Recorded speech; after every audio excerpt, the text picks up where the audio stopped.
October 4, 1943. Reich Air Ministry, Berlin. The oak-paneled conference chamber fell silent as Reichsmarshal Hermann Göring delivered his evaluation to German aircraft manufacturers. His remarks, transcribed by stenographers, would become part of one of history's most disastrous misjudgments. The Americans cannot produce airplanes. They are excellent at refrigerators and razor blades. Through the tall windows of the ministry, the gathered industrialists could see smoke drifting from Berlin's factories, straining to replace Luftwaffe losses. The Third Reich, though beginning to stagger from defeats at Stalingrad and in North Africa, still dominated most of Europe. In Göring's mind, shaped by outdated impressions from the 1920s, the United States remained a country of jazz performers and shopkeepers capable of turning out consumer items but not instruments of war. What Göring did not realize was that at that very moment, American shipyards were launching 3 Liberty ships per day. By the time his meeting concluded, the Richmond yards alone would have finished another vessel. Within 6 months, those Americans who supposedly couldn't build aircraft would be sending 1,000-bomber raids over Germany while their shipyards produced a new cargo ship every 8 hours. The arithmetic of German collapse was being written not in operational plans but in industrial output statistics that would soon expose the fatal illusion at the core of Nazi strategy. Göring's dismissal of American industrial strength did not originate in 1943. It had deep roots in German military thought. As a World War I flying ace who downed 22 Allied planes, Göring had witnessed America's late and limited role in that conflict. The United States had entered the First World War with almost no air arm and relied on French and British aircraft. This recollection shaped his catastrophic assumption about American capability. The specific remark about airplanes became Göring's routine answer whenever questioned about U.S. threat potential. He repeated variations of it throughout the early years of the war. In 1940, after France collapsed, he assured Hitler, "The Americans are skilled at making fancy cars and refrigerators, but that does not mean they are any good at producing aircraft. They are bluffing. They excel at bluffing." This was not simply Göring's personal delusion. German intelligence consistently undervalued American potential. In November 1941, Oskar Josef B.O. Schmid, head of Luftwaffe intelligence, submitted a report claiming that American aircraft production could not exceed 400 planes per month. His assessment concluded that American factories lacked the precision machinery and experienced labor force needed for military output. German naval intelligence was equally dismissive. In January 1942, Captain Zürsi reported to Admiral Raeder that American shipbuilding capacity was limited to perhaps a single cargo ship per week per yard. "Their workers are soft," he wrote, "accustomed to high wages and short shifts. They lack the discipline of German craftsmen." Even Hitler, though publicly scornful, privately comprehended the danger, telling his generals in December 1941, "We must defeat Russia quickly. Once that is done, we can deal with America before their production overwhelms us." But Göring, responsible for judging enemy air power, clung stubbornly to his belief in American weakness. Even as Göring repeated his condescending assessment, the United States was transforming into what Franklin Roosevelt called the arsenal of democracy. On January 6, 1942, in his State of the Union address, Roosevelt proclaimed staggering production objectives. First, to expand aircraft output so dramatically that in 1942 the United States would manufacture 60,000 planes. The momentum would continue, he declared, so that in 1943 America would produce 125,000 aircraft, including 100,000 combat machines. German intelligence intercepted these figures. In his diary on January 8, 1942, propaganda minister Joseph Goebbels wrote, "The Führer laughed when I showed him Roosevelt's production goals." Pure propaganda. If they managed to build a tenth of this, it would be miraculous. What the Germans failed to grasp was that America had been preparing since 1940. The groundwork had been laid not with military directives but with British gold. The British Purchasing Commission, desperate for replacement tonnage after heavy U-boat losses, approached American industrialist Henry J. Kaiser with a bold request: build 60 cargo ships using mass production methods never before applied to shipbuilding. Kaiser, who had never built a ship but had finished the Hoover Dam ahead of schedule, accepted. His approach would revolutionize not only shipbuilding but the entire philosophy of wartime manufacturing. Instead of skilled shipwrights crafting each vessel individually, Kaiser used prefabrication, welding in place of riveting, and assembly line methods borrowed from car factories. The Liberty ship design was intentionally simple, a 441-foot cargo vessel based on an old British blueprint, powered by a triple-expansion steam engine that any competent mechanic could service. When German intelligence acquired technical specifications from a torpedoed Liberty ship in early 1942, they dismissed it as crude. Corvettenkapitän Peter Kramer wrote, "These ships are coffins, slow, ungainly, with the handling qualities of a brick." What Kramer failed to understand was that the Liberty ship's simplicity was its brilliance. Every component was standardized. Every section was manufactured in plants across America and shipped to 18 yards, where they were assembled like enormous three-dimensional puzzles. The learning curve was rapid. Workers who had never seen a ship were outperforming veteran German shipwrights within months. The first Liberty ship, the SS Patrick Henry, launched on September 27, 1941, after 244 days of construction. German naval intelligence took note with satisfaction. At that pace, the Americans might build 50 ships per year. They failed to observe the acceleration. The second required 180 days. The 10th, 105 days. By January 1942, the time had dropped to 70 days. Then Henry Kaiser proclaimed, dismissed by German intelligence as propaganda, that he would construct a ship in 10 days. September 1942, Oregon Shipbuilding Corporation, Portland. As German U-boats enjoyed their second happy time, sinking 69,000 tons of Allied shipping that month, Kaiser's workers laid the keel of the SS Josephine Antil at 12:01 a.m. on September 13. What followed was a precisely choreographed industrial performance. 3 shifts labored without pause. Prefabricated sections, some weighing 250 tons, were swung into place by colossal cranes. Welders, many of them women who had never touched a torch 6 months earlier, laid miles of flawless seams. The workforce, housewives, farmers, shop clerks, was transformed into shipbuilders in a matter of weeks. Among them was Wendy the welder, real name Janet Doyle, a former waitress turned expert welder, Tom Washington, an African-American sharecropper from Alabama turned master shipfitter, and Miguel Santos, a Mexican-American whose welding speed surpassed German standards. On September 23 at 4:30 p.m., the SS Josephine Antil slipped into the Columbia River, exactly 10 days after her keel was set. In Berlin, German intelligence dismissed the reports. Admiral Karl Donitz told his staff, "Even if true, this is a stunt. They cannot maintain such output." But Kaiser was not finished. He announced, "We can do it even faster." November 8, 1942. 12:01 a.m. Richmond. Shipyard No. 2, California. As German forces retreated from El Alamein, American shipyard workers began an achievement that would demolish the last vestiges of German confidence. The keel of the SS Robert E. Peary was laid as hundreds of prefabricated sections waited in precise order around the shipway. The entire ship had been built before it was built. Every piece constructed, fitted, and tested in workshops around the yard. Now they would assemble it like a massive speed build demonstration. Kaiser had hand-picked his best workers for this supreme effort. The team included Catherine Glasscock, a former school teacher who had become one of the fastest welders in the yard, laying beads at 35 feet per hour, a rate German welders rarely achieved. Richmond Jones, an African-American former sharecropper, operated the main crane with precision that allowed placement of 250-ton sections within an inch of their marks. Mary Pilicino, a 19-year-old Italian-American, supervised the electrical installation team that would wire 5 miles of cable in under 20 hours. Hour by hour, the ship took shape at impossible speed. The bottom hull plates were welded in place within 6 hours. The side shells were up within 18 hours. By the end of the first day, observers could recognize the outline of a ship. The prefabricated deckhouse, complete with plumbing and wiring already installed, was lowered into place. On day 2, a single lift that would have taken German shipyards a week to accomplish.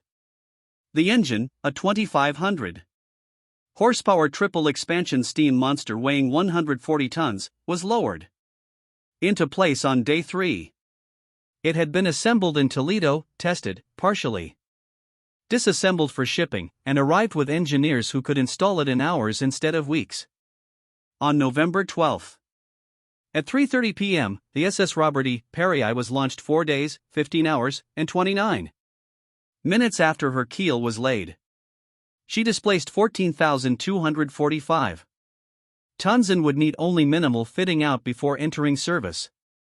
The impossible had become routine. The first credible reports reached Berlin in December 1942. Luftwaffe reconnaissance flights using long-range Fowler-Wolf FW-200 Condors brought back photographs that German intelligence initially refused to believe. The images showed dozens of Liberty ships under construction at single shipyards. Hedman Wilhelmies counted over 200 ships under construction in aerial photographs. His report submitted December 15, 1942 warned, if these observations are accurate, American shipbuilding capacity exceeds our estimates by a factor of 10. The report was suppressed. Göring refused to accept that his assessment had been wrong. The photographs are deceptive, he told his staff. The Americans are showing us the same ships from different angles to create an illusion of mass production. But U-boat commanders were reporting disturbing changes. Captain Lieutenant Klaus Tahn of U-521 noted in January 1943, convoy HX-222 contained 47 merchant vessels, all appearing newly constructed, standard types obviously mass-produced. Where are these ships coming from? The answer was everywhere. 18 American shipyards were now building Liberty ships. The Bethlehem Fairfield shipyard in Baltimore employed 47,000 workers and was launching a ship every 4 days. The California Shipbuilding Corporation was completing one every 5 days. Workers who had never seen the ocean were building ships faster than experienced German craftsmen. By March 1943, American shipyards were completing Liberty ships at a rate that defied German comprehension. 3 ships were launched daily. Admiral Dunitz's staff calculated that U-boat would need to sink 1.3 million tons monthly just to break even. The best month for U-boat was November 1942 when they sank 729,000 tons. They were already losing.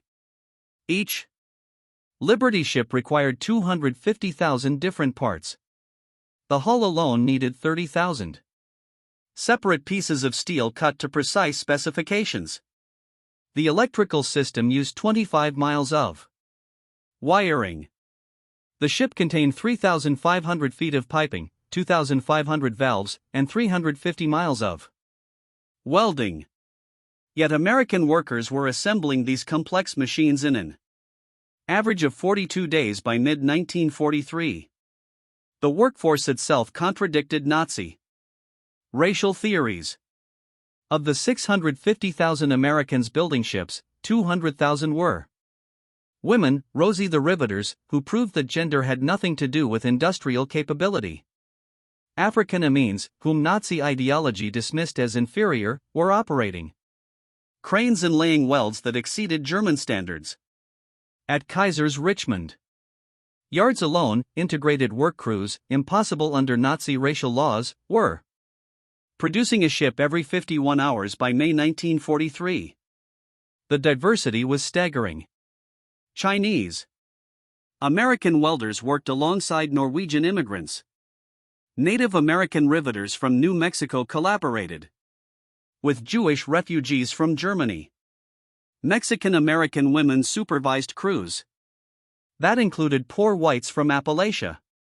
This coalition of the supposedly inferior was outproducing the German master race by factors that defied calculation. May 1943. Wolf's Lair, East Prussia. Admiral Donut stood before Hitler with devastating news. In what became known as Black May, the U-boat had lost 41 submarines while sinking only 50 merchant ships. American shipyards were building ships 3 times faster than Hubert could sink them. Minifura Donuts reported the Americans launched 140 merchant vessels last month. We sank 41. At this rate, they will have replaced every ship lost since 1939 by year's end. Hitler turned to Göring, whose corpulent frame seemed to shrink under his gaze. You assured me the Americans could only build consumer goods, Hitler said quietly, his voice containing the menace that preceded his violent rages. Göring attempted to deflect. The ships are of inferior quality, Minifura. They will break apart in storms. Our intelligence reports, your intelligence, Hitler interrupted, is worthless. The Americans are outpricing us in every category. The numbers were undeniable. American factories were producing 8,000 aircraft per month. German production, despite Albert Speer's efforts, reached 2,000. American tank production exceeded 2,000 monthly. Germany managed 500. The Liberty ships were just the visible symbol of an industrial supremacy Germany could never match. On October 4, 1943, Göring gave the speech quoted at this script's opening, still clinging to denial even as evidence mounted. He told aircraft manufacturers, the Americans claim fantastic production figures. They say 8,000 aircraft per month. This is naturally impossible. Even if true, the quality must be inferior. Quantity without quality is meaningless. But even as he spoke, Göring knew the truth.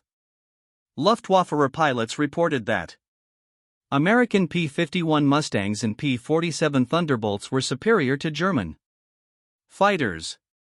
B-17s and B-24s were appearing over Germany in thousand-plane formations. The inferior American aircraft were systematically destroying German cities. General Diegfleger Adolf Gehland confronted Göring after the speech. Herr Reich Marshal, I have seen captured American production figures. They are building 54 engine bombers weekly. That's more than we have fighters in total. Your dismissal of their capabilities has doomed the Reich. Göring retreated to Karen Hall, his hunting estate, where he consoled himself with the masterpieces he had looted from European museums. The most credible witnesses to American industrial might were U-boat crews facing it directly. Kapitan Lieutenant Heinz Schaefer, Review 977, wrote, by late 1943, the convoys were enormous, 80, 90, sometimes 100 ships. Most new American construction. We would sink 1 or 2 if lucky, but it was like trying to bail out the ocean with a teaspoon. For every ship we sank, 3 new ones appeared on the horizon. O Lieutenant Sue. Herbert Vera, commander of U-415, provided perhaps the most eloquent testimony. We could see the Liberty ships through our periscopes painted in fresh gray, their hulls bearing the marks of mass production, welded seams instead of rivets, standardized deck equipment, identical profiles. They came in endless processions, each convoy larger than the last. We began to understand that we were fighting not just ships but an entire industrial system that could replace losses faster than we could create them.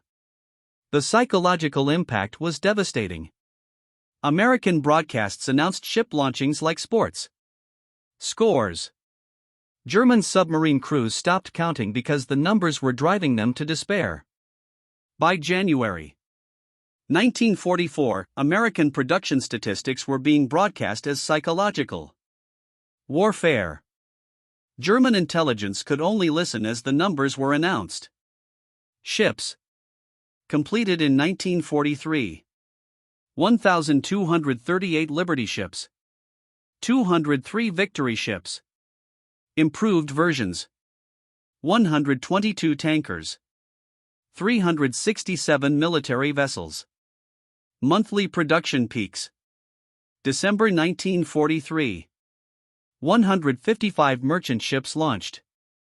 8,789 aircraft delivered, 2,464 tanks completed. 153,000 military trucks manufactured. Wilhelm Sangon, head of the Reich Association of German Industry, reported to Hitler in February 1944. The Americans are producing annually 100,000 aircraft to our 25,000. 50,000 tanks to our 19,000, 2.5 million military vehicles to our 100,000. 2,500 merchant ships to our 200. These ratios are not sustainable for even another year. Hitler allegedly threw the report into the fireplace, shouting, "Defeatist propaganda." But the numbers were conservative. Actual American production in 1944 would exceed even these estimates. Independent confirmation came from Germany's Japanese allies. Commander Toshikazu Omi, assistant naval attaché in Berlin, sent a coded message to Tokyo in March 1944. German leadership continues to underestimate American production capacity. Have verified Americans launched 173 ships in February alone. German officials refuse to believe. Their delusion endangers strategic planning. Recommend Imperial Navy assume American production is double German estimates. The Japanese facing American might in the Pacific had no illusions. Admiral Yamamoto had warned before Pearl Harbor. I can run wild for 6 months. After that, I have no expectation of success. He understood what Göring never grasped, that American industrial capacity once mobilized was essentially infinite from the perspective of any enemy. June 6, 1944. D-Day, the ultimate demonstration of American industrial capacity. German defenders saw an armada that defied comprehension. 6,939 vessels, including hundreds of Liberty ships loaded with supplies, vehicles, and ammunition. General Lieutenant Wilhelm Rich, commanding the 716th Infantry Division, reported, "The sea is black with ships. They stretch to the horizon in every direction. This is not an invasion. It is a migration." Every Liberty ship in that vast fleet represented 42 days of American industrial effort. Every tank coming ashore was one of 88,410 America would produce during the war. Every Jeep was one of 639,245 that would roll off assembly lines. The landing craft themselves, thousands of them, had been built in places like Evansville, Indiana, and Quincy, Illinois, by workers who had never seen the ocean. Obus Ernst Goff, defending Sword Beach, later wrote, "We had been told Americans were soft, that their soldiers would break under pressure, that their equipment was inferior. But I watched their engineers build a floating harbor in 5 days that was larger than most German ports. Their trucks climbed our beach obstacles like mountain goats. Their supposedly inferior fighters swept the Luftwaffe from the skies." Even as American bombs fell on Berlin in February 1945, Göring maintained his fantasy. He told his staff, "The American production figures are inflated. Many ships are probably wooden mock-ups for propaganda purposes." His deputy, General de Fleer Karl Kerr, recorded, "The Reichsmarschall lives in fantasy. Yesterday, 1,000 American bombers destroyed Lona. He still insists they cannot have built so many aircraft. When I showed him crashed bomber serial numbers proving at least 15,000 B-17 and B-24s have been built, he accused me of defeatism. The truth was worse. America had produced 3104 engine bombers by war's end, 18,482 B-24 Liberators and 12,731 B-17 Flying Fortresses. This single category of aircraft exceeded Germany's entire aircraft production for the war. When Americans captured the Reich Air Ministry in May 1945, they found Göring's intelligence files. Report after report warning of American capacity had been stamped unreliable or enemy propaganda in Göring's hand. One report from June 1943 stated, American shipyard in Panama, visible from neutral waters, counted 17 Liberty ships under construction simultaneously. Estimated completion rate 1 every 3 days. Göring had written, impossible. Agent compromised or insane. Another from December 1943 announced completion of the 1000th Liberty ship. Göring's notation propaganda. Actual number probably less than 200. Major William Hutchinson reviewing the documents later wrote, it was staggering to see how completely the German leadership had deluded themselves. They had accurate intelligence but refused to believe it because it contradicted their racial theories and pre-war assumptions. At Nuremberg in 1946, Göring was confronted with production statistics. 2,710 Liberty ships, 531 Victory ships, 296,429 aircraft, 88,410 tanks, 2,383,311 military trucks. Göring responded, these figures represent quantity, not quality. We Germans emphasized quality over quantity. Prosecutor Robert Jackson then showed a captured German report from 1944 written by Göring's own staff, admitting American aircraft were superior in every category: speed, range, armament, and reliability. Göring fell silent in conversations with psychiatrist Dr. Gustav Gilber. Göring finally admitted, I underestimated the Americans. I thought they were soft, spoiled by luxury. When I said they could only make consumer goods, I believed it. It was the greatest miscalculation of my life. They buried us under an avalanche of production. German dismissal of American capacity had fatal consequences. Admiral Donuts continued the U-boat campaign after it became mathematically impossible to win. Of 40,000 men who served in U-boat, 28,000 died. A 70% casualty rate, the highest of any service in any nation. During the war, these men died trying to sink ships that were being replaced faster than they could be destroyed. The Luftwaffe, believing Göring's assurances about limited American aircraft production, continued offensive operations long after they should have shifted to pure defense. Result, 433,000. Luftwaffe personnel killed trying to fight an enemy producing 50 aircraft for every German plane. The U-boat themselves tell the story. Germany built 1,162 U-boat during the war. They sank almost 3,000 Allied ships, 175 warships, and 2,825 merchant ships. But the Allies built 5,777 merchant vessels. For every ship sunk, 2 were built. Mathematics doesn't lie, even when Reich's marshals do. Behind the Liberty ship stood 18 million Americans engaged in war production. More workers than Germany's entire armed forces.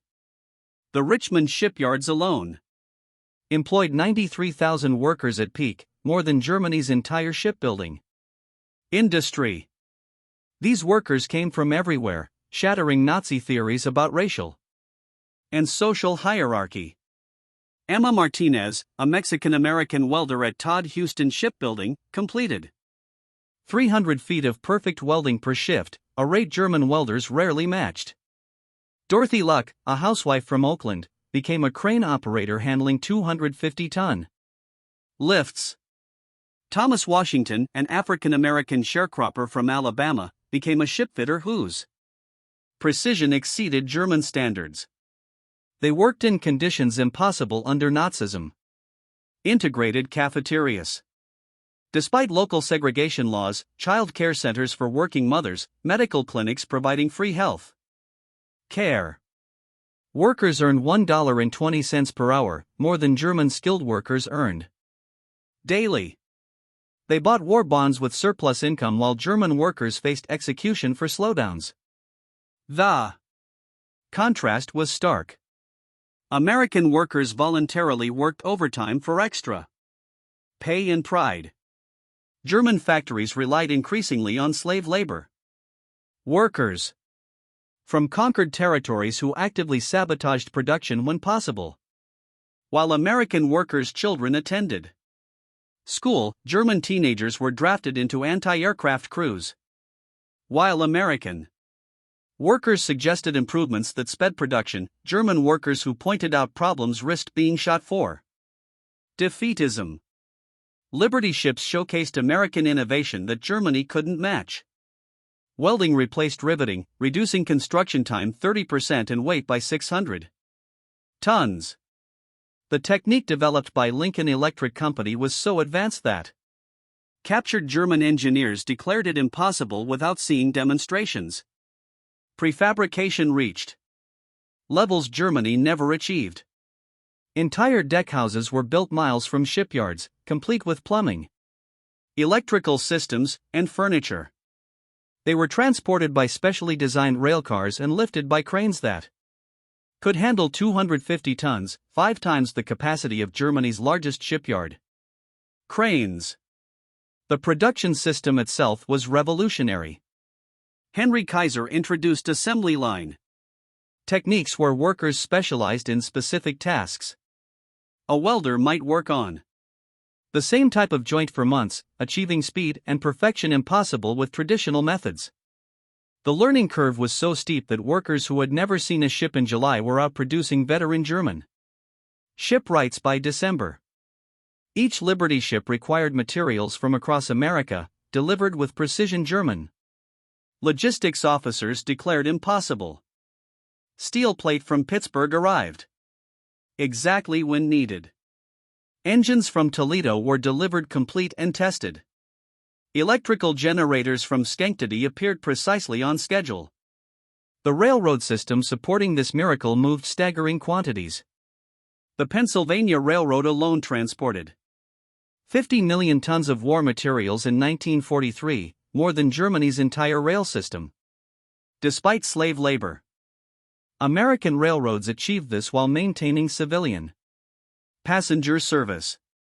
Major Hans Kahl, a German logistics officer who studied American production after the war, wrote, "We struggled to supply single factories.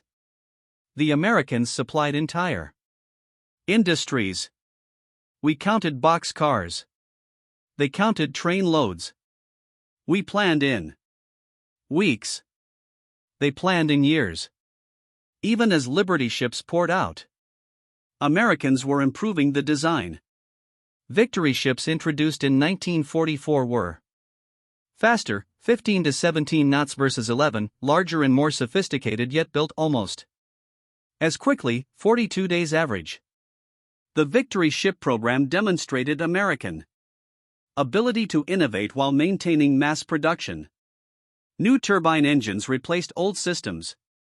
Improved hull designs increased speed and capacity. Better ventilation preserved cargo. Enhanced navigation equipment improved safety.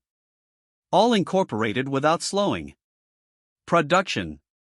By contrast, German attempts to improve submarines, the Type 21 program, produced chaos. Only 4 Type 21 U-boats were operational before war's end. While America built 531 Victory ships in 18 months, the economic disparity made Göring's dismissal delusional from the start. 1941 American GDP $126 billion. Germany's $35 billion. American steel production 80 million tons. Germany's 20 million tons. America produced 26 billion quad-hours of electricity. Germany produced 8 billion. American production increased 170%. During the war, German production increased only 30% despite Schar's desperate efforts. By 1944, America spent $90 billion annually on war, more than Germany's entire pre-war GDP. The Liberty ship program alone cost $4.60 billion, exceeding Germany's entire U-boat fleet expenditure. Dr. Ralph Wagenfer, head of German wartime statistics, calculated after the war, America outproduced Germany 6-1 in raw materials, 8-1 in finished goods, 12-1 in transportation capacity. We were not defeated. We were buried. American production became a weapon itself. The Office of War Information broadcast statistics to Germany. German soldiers heard America was building a ship every 8 hours, a plane every 5 minutes, a tank every 7 minutes. They didn't believe it until they faced it. Gerrit Helmut, Roma defending Normandy, wrote, "The Americans announced 10,000 planes for Invasion Day. We laughed. Then the sky turned black with aircraft. Everything they told us was propaganda turned out to be true. Everything our leaders told us was true turned out to be propaganda." Each Liberty ship became a symbol of American invincibility. German propaganda tried mocking them as ugly ducklings, but crews knew better. As one captured submariner told interrogators, when convoys of 50, 60, 70 of these ships appeared, we knew the war was lost. Mathematics doesn't lie, even when politicians do. After Germany's surrender, American investigators surveyed German industrial leaders about their wartime assessments. Their responses uniformly damned Göring's judgment. Fritz Thyssen, the steel magnate who had helped Hitler rise to power, stated, "Göring lived in fantasy. He visited America in the 1920s, saw only speakeasies and jazz clubs, never steel mills or auto plants. His ignorance cost Germany the war." Albert Scharr was more damning. "Göring's dismissal of American production was criminal negligence. By the time I became armaments minister, it was too late.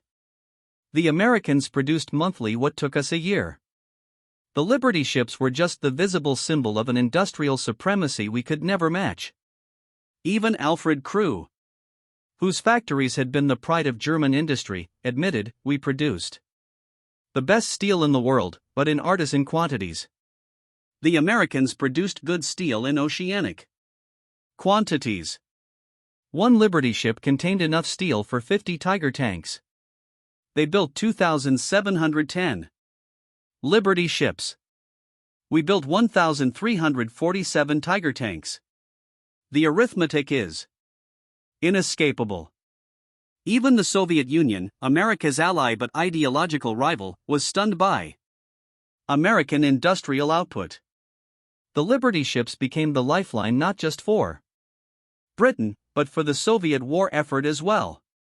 Marshal Georgy Zhukov wrote in his memoirs, "The Americans gave us 400,000 trucks, 13,000 tanks, 15,000 aircraft, and 17 million tons of supplies. But what truly amazed us were the Liberty ships themselves, delivering these supplies through Arctic waters under constant German attack. Each ship that reached man represented a victory of American industry over German submarines. Without these ships, we could not have driven to Berlin." Nikita Khrushchev, who supervised Ukrainian industrial production during the war, was characteristically blunt. "Without American trucks, we couldn't have moved our artillery. Without American steel, we couldn't have built our tanks. Without American food, we couldn't have fed our army. The Liberty ships brought us everything from boots to telephone wire to spam. Göring's dismissal of American industry was a gift to us. It meant Germany underestimated the force that was supplying both fronts against them." Soviet Admiral Nikolai Kuznetsov added perspective. "We lost many ships to German U-boat in the Arctic convoys. But for every ship sunk, the Americans built 3 more. The Germans could sink ships. The Americans could build oceans. Of them, the ultimate numbers. The final accounting reveals Göring's catastrophic miscalculation. Liberty ships 2,710 built. 18 shipyards involved. Average construction 42 days by 1943. Fastest 4 days 15 hours 29 minutes. Total tonnage 29,292,000 tons. Cost $1.8 million per ship average. Total merchant ships 5,777. Vessels of all types. 56 million deadweight tons. More than all other nations combined. Shipyard workforce peak 1.7 million workers. Women 600,000 35%. African Americans 250,000 14%. Average wage $120 per hour. Comparative. Production USA versus Germany. Aircraft 296,429 versus 111,767. Tanks 88,410 versus 67,429. Trucks 2,383,311 versus 350,000. Artillery 257,390 versus 159,147. Machine guns 2,679,840 versus 1,100,000. Ammunition 41 billion rounds versus 8 billion rounds. U-boat war statistics: Germany built 1,162. U-boat destroyed 785. Allied ships sunk by U-boat almost 3,000. Allied ships built 5,777. Net gain almost 3,000 ships. The Liberty ships transformed more than warfare. They transformed society itself. The shipyard integration, though limited by local laws, provided a model for post-war civil rights advances. Women proved industrial capability permanently, changing the American workforce forever. Kaiser's healthcare system for workers became Kaiser Permanente, now serving 12 million Americans. Production techniques pioneered in the Liberty ship program revolutionized global shipbuilding. Welding replaced riveting worldwide. Prefabrication became standard. The assembly line concept influenced post-war. Japanese and Korean shipbuilders who would eventually surpass American production using techniques Americans invented. Most importantly, Liberty ships proved democracy could mobilize more effectively than totalitarianism, that free workers outperformed slave labor, that diversity meant strength rather than frailty. They validated Roosevelt's vision of America as the arsenal of democracy. At Nuremberg, awaiting execution, Göring maintained his aristocratic posture, but could no longer deny reality. In his final statement to the court, he avoided the subject of American production entirely, the silence itself an admission. On October 15, 1946, 2 hours before his scheduled execution, Göring took his own life with a cyanide capsule. He died at last aware of his illusions. Dr. Gustav Gilbert, the prison psychiatrist, recorded Göring's final admission about American industry: "I should have known. A nation that could raise the Empire State Building in 410 days could build anything. But I believed our propaganda about American decadence." The Liberty ships, he said, should have been called victory ships from the beginning. They were our defeat made visible. Today, 2 Liberty ships still sail, the SS John W. Brown and SS Jeremiah O'Brien. They are the last operational witnesses to history's greatest industrial accomplishment. When they pass the Statue of Liberty on memorial cruises, their whistles carry across waters where U-boats once hunted, reminding us of a time when democracy was endangered by those who considered it weak. Commander Edward Ellsberg, who supervised salvage operations at Normandy, captured the essence of what Liberty ships symbolized: they were unattractive, slow, and basic. But they were present, thousands of them, transporting everything from Sherman tanks to chocolate bars, from ammunition to medical plasma. They were the lifeline between American factories and the front lines. Göring believed Americans could only manufacture consumer goods. He was mistaken. The United States could make anything, including victory. The 2,710 Liberty ships endure as monuments to the peril of underestimating democracy on the basis of prejudice and preconception. Hermann Göring's dismissal of American industry as limited to consumer products echoes through history as one of the greatest strategic blunders ever committed. While he clung to fantasies of American fragility, American workers demonstrated that in the arsenal of democracy, the only constraint was imagination and the only shortage was of enemies foolish enough to challenge its capacity. The Liberty ships were not merely cargo vessels. They were 10,000-ton proof that freedom, properly mobilized, could outproduce tyranny by margins that rendered military brilliance irrelevant. They showed that wars could be won in factories just as decisively as on battlefields, and that those who ignore industrial power in favor of racial mythology do so at their own mortal risk.